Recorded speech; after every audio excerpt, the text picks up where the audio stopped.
Hello students, welcome over your YouTube channel logic classes of physics. देखिए, आज हम discuss करने वाले हैं नियंत्रित श्रृंखला अभिक्रिया। देखो स्टूडेंट्स, नाभिक में दो प्रकार की अभिक्रियाएं होती हैं, नाभिकीय विखंडन अभिक्रिया और नाभिकीय संलयन अभिक्रिया। एक भारी अस्थायी नाभिक टूट के दो स्थायी नाभिक बनाए, उसको हम नाभिकीय विखंडन कहते हैं।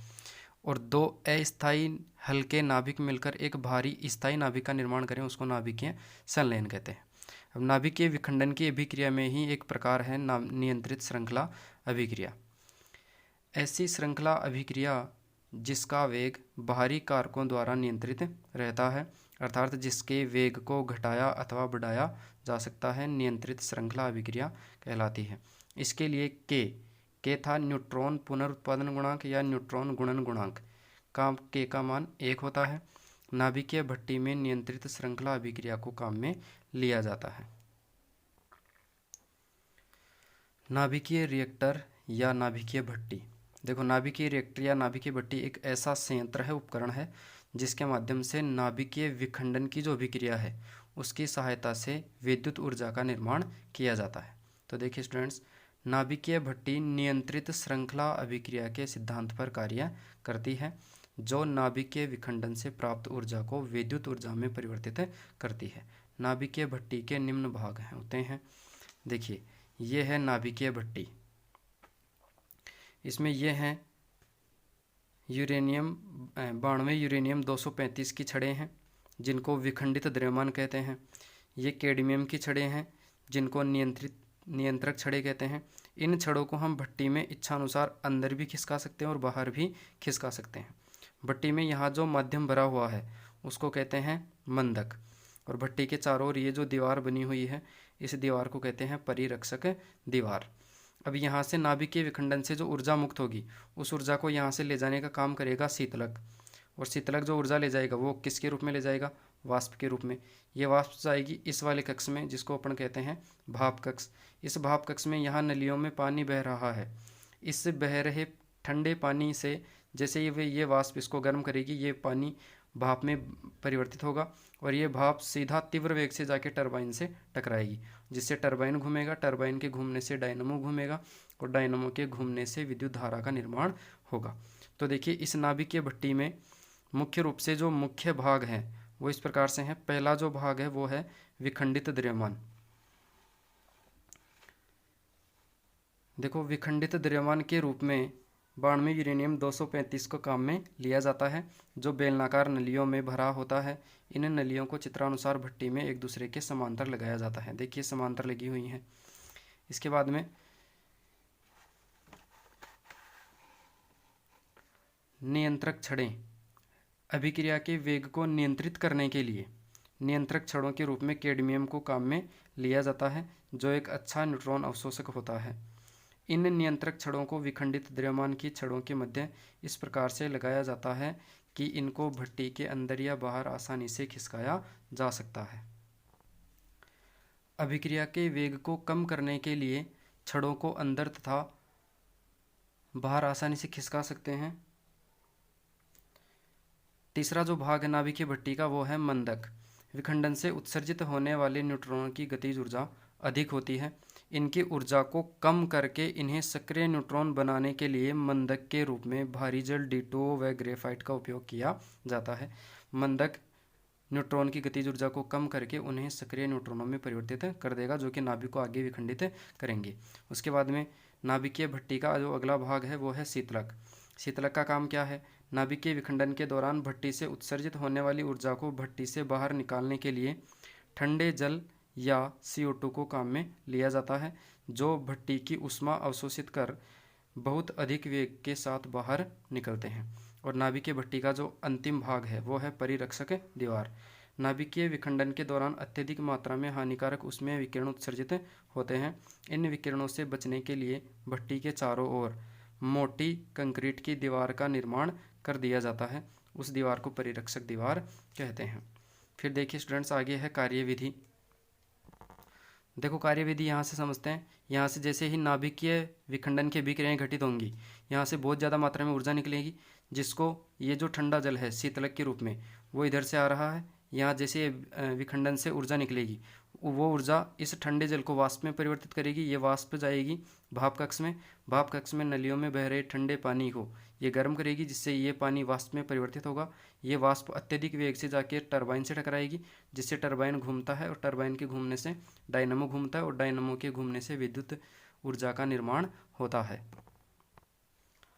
देखिए कार्यविधि है, अभिक्रिया को एक बार बाहर से प्रारंभ किया जाता है, उसके पश्चात वह स्वतः ही आगे की ओर बढ़ती है। नाभिकीय विखंडन के दौरान उत्सर्जित होने वाली ऊर्जा शीतलक के द्वारा अत्यधिक गर्म गैस के साथ भाप कक्ष में प्रवेश करती है। इस कक्ष में नलियों में बह रहा ठंडा जल गर्म होकर भाप में परिवर्तित हो जाता है। यह भाप तीव्र गति के साथ टरबाइन की पंखुड़ियों से टकराती है, जिससे टरबाइन घूमता है। टरबाइन के घूमने से टरबाइन से जुड़े डायनमो के घूमने के कारण विद्युत ऊर्जा उत्सर्जित होती है, जो दैनिक कार्यों में काम में ली जाती है। इस प्रकार नाभिकीय भट्ठी की सहायता से नाभिकीय ऊर्जा को विद्युत ऊर्जा में परिवर्तित किया जाता है। फिर देखिए अगला है, ये तो था नियंत्रित श्रृंखला अभिक्रिया, और एक श्रृंखला अभिक्रिया जो थी नाभिकीय वो थी अनियंत्रित श्रृंखला अभिक्रिया। नाभिकीय विखंडन की ऐसी श्रृंखला अभिक्रिया जिसका वेग नियंत्रित नहीं रहता है, अर्थात ऐसी अभिक्रिया जो बाहरी कारकों के नियंत्रण में नहीं हो, अनियंत्रित श्रृंखला अभिक्रिया कहलाती है। और ये किस में काम में ली जाएगी? परमाणु बम बनाने में अनियंत्रित श्रृंखला अभिक्रिया को काम में लिया जाता है। ये थी नाभिकीय विखंडन अभिक्रियाएं। उसके बाद में अपन डिस्कस करते हैं नाभिकीय संलयन अभिक्रियाएं। नाभिकीय संलयन अभिक्रियाएं, दो नाभिकों का आपस में मिलकर एक नए नाभिक का निर्माण करना नाभिकीय संलयन कहलाता है। नाभिक एक धनावेशित पिंड होता है जिसमें दो नाभिकों को समीप लाने पर कूलाम प्रतिकर्षण बल लगता है।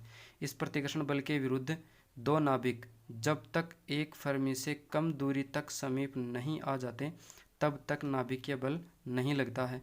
दो नाभिकों को इतना समीप लाने के लिए 10�7 से 10�9 केल्विन ताप की आवश्यकता होती है।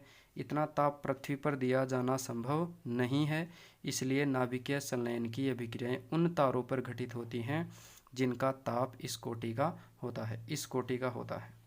10�7 से 10�9 केल्विन। नाभिकीय संलयन को ड्यूटेरियम नाभिकों के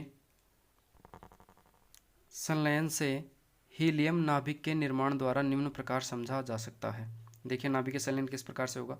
दो ड्यूटेरियम नाभिक है 1H2 + 1H2, इनसे ट्राइटियम बना 1H3 प्लस एक प्रोटॉन मिला हमें 1H1 plus 4 mega electron volt ऊर्जा मिली।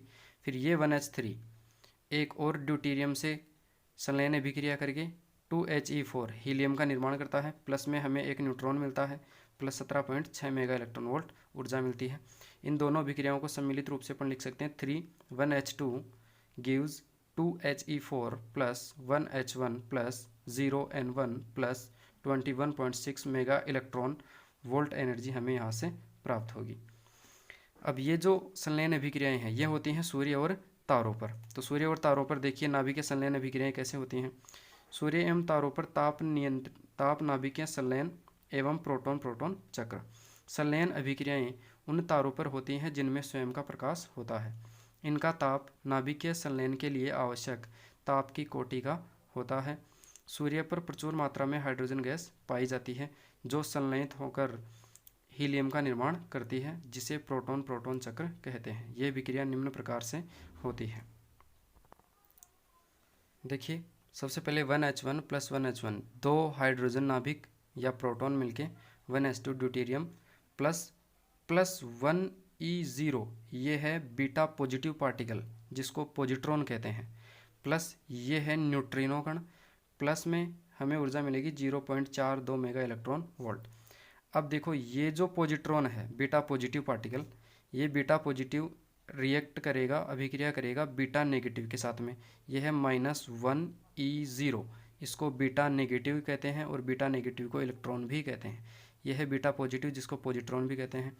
ये आपस में जब इंटरेक्ट होंगे अभिक्रिया करेंगे तो दो गामा कण हमें मिलेंगे और साथ में 1.02 मेगा इलेक्ट्रॉन वोल्ट ऊर्जा मिलेगी।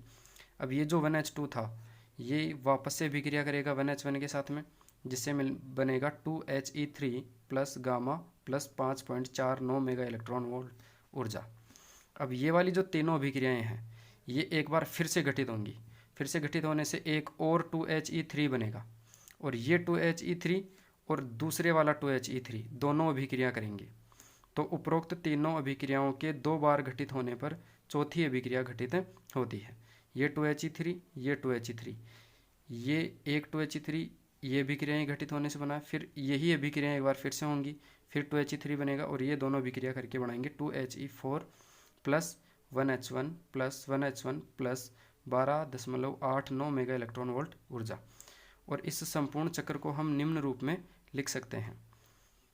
1H1 प्लस 2 बीटा नेगेटिव हैं ये, -1E0 gives 2He4 plus 6 gamma plus 2 neutrino plus 26.7 mega electron volt ऊर्जा। इस संलयन के दौरान अत्यधिक ऊर्जा उत्सर्जित होने के कारण सूर्य की बाहरी क्रोड का ताप 1.5 गुना 10⁻7 केल्विन के लगभग होता है। नाभिकीय संलयन अभिक्रियाओं में बहुत ज़्यादा ऊर्जा निकलती है, इसीलिए सूर्य पर जब नाभिकीय संलयन अभिक्रियाएं होती हैं तो सूर्य का ताप बहुत ज़्यादा होता है, 1.5 गुना 10⁻7 केल्विन। और सूर्य की सतह पर इतनी हाइड्रोजन विद्यमान है कि इसका ताप 5 गुना 10�9 वर्षों तक इसे जलाए रखेगा। देखो सूर्य पर हाइड्रोजन मिलके हीलियम का निर्माण कर रही हैं। तो एक क्वेश्चन आता है कि हाइड्रोजन जब संलयित होकर हीलियम का निर्माण कर रही है तो ये हाइड्रोजन पूरी क्यों नहीं हो रही। तो देखो सूर्य पर हाइड्रोजन इतनी ज़्यादा मात्रा में विद्यमान है कि अभी भी ये जो सारी हाइड्रोजन है वो हीलियम में परिवर्तित होने में कितना समय लेगी, 5 गुना 10�9 वर्ष। मतलब सूर्य इतने वर्षों तक जलता रहेगा, उसके बाद में सारी हाइड्रोजन हीलियम में परिवर्तित हो जाएगी। Thank you students.